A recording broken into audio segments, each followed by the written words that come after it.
बहुत समय पहले की बात है। एक व्यापारी था जो दूर दूर तक व्यापार करने जाता था। उसके पास एक गधा और एक घोड़ा था।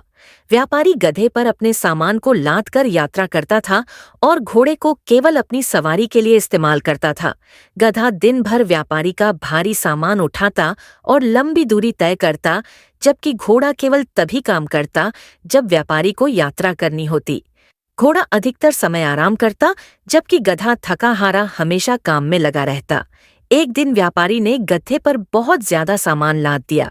गधा पहले से ही थका हुआ था और इतने भारी बोझ को ढोना उसके लिए कठिन हो रहा था।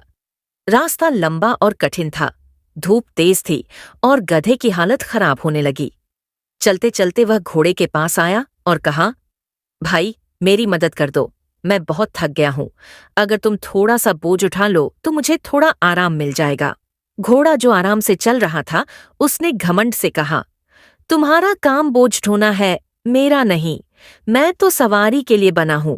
यह तुम्हारी जिम्मेदारी है। तुम्हें ही यह काम करना चाहिए। मैं तो व्यापारी की सवारी हूं और बोझ उठाने के लिए नहीं। गधा बहुत निराश हुआ, लेकिन उसके पास और कोई विकल्प नहीं था। वह अपने भारी बोझ के साथ धीरे धीरे चलता रहा। कुछ दूर चलने के बाद गधा बहुत थक गया और अचानक गिर पड़ा।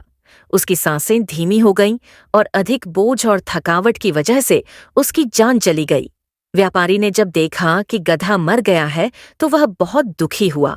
उसे गधे के बिना यात्रा पूरी करनी थी, इसलिए उसने सारा सामान घोड़े पर लाद दिया। अब घोड़े को न केवल व्यापारी की सवारी उठानी थी, बल्कि सारा भारी सामान भी ढोना पड़ा। घोड़ा अब पछता रहा था।